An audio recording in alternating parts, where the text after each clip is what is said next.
National education consultants association మరియు Adi Shankara university ఆధ్వర్యంలో the biggest education expo in Nellore. ఆది, సింహాద్రి పెద్ద పెద్ద హిట్లు కొట్టారు.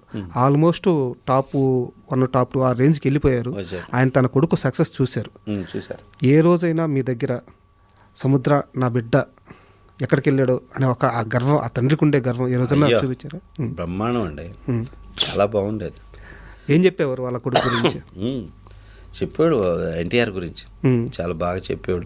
నేనే శివరామరాజు పిలిచా కదా, శివరామరాజు ఆడియోకి చాలా గర్వపడేవాడు.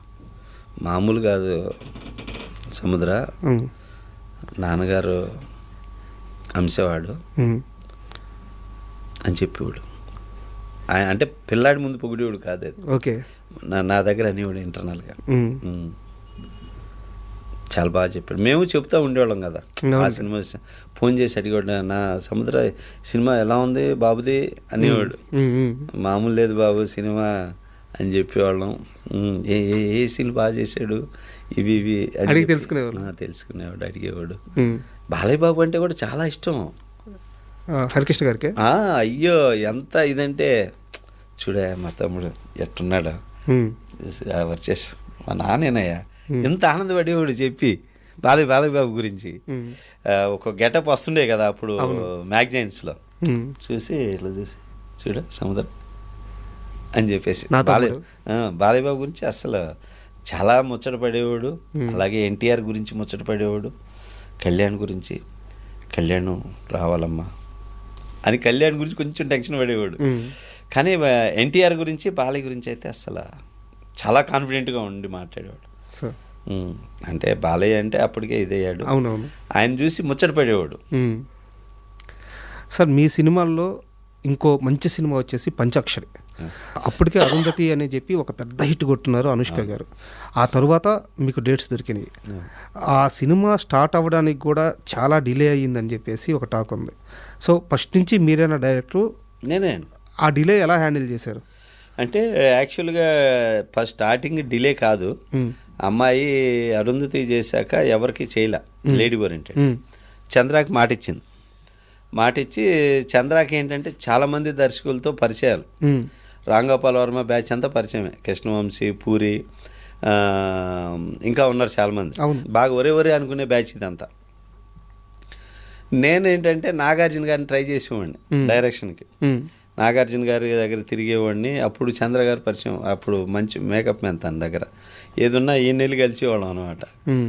అట్లా పరిచయం అయితే అప్పుడు నేను డైరెక్టర్ అయ్యి కొంచెం చేస్తున్నాక అప్పుడు ఆలోచించుకొని, ఒరే అమ్మ వీళ్ళందరూ అయితే నా మాట వినరు, సముద్ర అయితే మంచోడు మాట వింటాడని అప్పుడు నాగార్జున గారు చెప్పాడు, బాబు ఇట్లా అని. ఓకేరా సముద్రం మంచోడు, సముద్రాన్ని పెట్టుకో అని చెప్పారు. నాకు మిమ్మల్ని పిలిచి ఏదో వార్నింగ్ కూడా ఇచ్చారంటే, నాకు అది వార్నింగ్ అంటే స్వీట్ వార్నింగ్, జాగ్రత్త కాదు, పెట్టుకో బట్ సముద్రాన్ని ఒకసారి పిలువు అని చెప్పి నాగార్జున గారు కేడీ షూటింగ్ జరుగుతుంది, గోవాలో ఉన్నారు.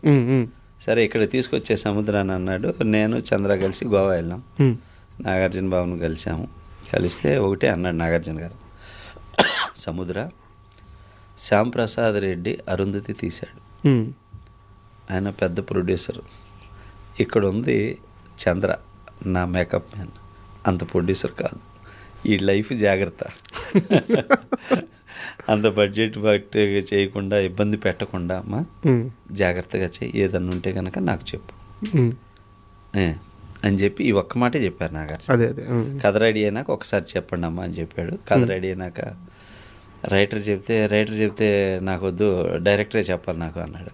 నేను చెప్పాక అప్పుడు ఓకే గో హెడ్ అన్నారు. సార్ ఒక చిన్న డౌట్, ఇప్పుడు ఎన్ని సంవత్సరాలున్నా చంద్ర అనే వ్యక్తి మేకప్ మ్యానే. ఎన్ని సంవత్సరాలు నాగార్జున గారి దగ్గర పనిచేసినా సరే, ఒక మేకప్ మ్యాను మంచి చెడ్ల గురించి మన స్టార్ హీరోలు ఇంత ఆలోచిస్తారండి. నాగార్జున గారు బాగా ఆలోచిస్తారు. నాగార్జున గారి దగ్గర పనిచేసే ప్రతి వాళ్ళని చాలా ప్రేమగా చూసుకుంటాడు. వాళ్ళ ఫ్యామిలీస్ని కూడా ఆయన దగ్గర చేసిన వాళ్ళు ఆల్మోస్ట్ అందరినీ సెటిల్ చేశాడు ఆయన. కాస్ట్యూమర్స్ని కానీ, మేకప్ మ్యాన్స్ని కానీ దగ్గర బాగా చూసుకుంటాడండి నాగార్జున. అందుకే ఆయన దగ్గర చేసిన వాళ్ళంతా 30 years అలా ఉంటారు నాగార్జున గారి దగ్గర. మేము చూసాం కదా, అది చూసాం. చాలా హ్యాపీ అండి. మంచి చాలా కూల్. మ్మ్. నాగార్జున గారు చాలా కూల్. సార్ మీరు అనుష్క గారితో అంతకు ముందు మహానంది సినిమా తీశారు. మహానంది తరువాత అరుంధతి రిలీజ్ అయింది. చాలా పెద్ద పెద్ద హీరోలతో సినిమాలు చేశారు. పంచాక్షరికి మీ దగ్గరికి మళ్ళీ అనుష్క గారు వచ్చారు. ఆ అనుష్కకి ఇప్పుడు స్టార్ అయిన అనుష్కకి మధ్య ఎలాంటి మీరు తేడా గమనించారు? అంటే మహానంది పంచాక్షరి టైంకి వచ్చేసరికి అనుష్కలో ఎలాంటి చేంజ్ లేదు. మ్మ్. అప్పుడు ఎలా పిలిచేవాడినో నువ్వు అలాగే పిలువు అని నన్ను కాల్ చేసేది. మ్మ్. నాకు అప్పుడు అన్నం ఒక్కోసారి కలిపి తినిపించేది. పంచాక్షరి అప్పుడు కూడా తినిపించింది. ఆమె స్వయంగా అన్నం తినిపిస్తారు. మ్మ్. ప్రేమగా అనమాట. మ్మ్. చాలా ఇష్టం. మ్మ్. ఎందుకంటే చక్కగా ఫుడ్ చక్కగా తింటాం. మ్మ్. తెప్పించే ఉండు నేను తినిపిస్తా అని చెప్పేసి ఒక్కోసారి ఒక్కొక్క ముద్ద అట్లా తినిపించేది. ఇంకెవరు ఉన్నారా అట్లాంటి హీరోయిన్స్? లేరు మ్మ్. లేరు. అంత మంచి అమ్మాయి అనుష్క. అంత బాగా ఆ చేంజెస్ ఎప్పుడు బిహేవియర్ ఎప్పుడు చేంజ్ లేదు అనుష్కకి. మ్మ్. తర్వాత ఇక స్టార్ హీరోలని అటు వెళ్ళి నాకు కొంచెం తన నడవడికలో తేడా వచ్చింది అనిపించింది. మ్మ్. పర్సనల్గా చాలా మంచి అమ్మాయి. అప్పుడు ఇప్పుడు ఎప్పుడు చాలా మంచి అమ్మాయి.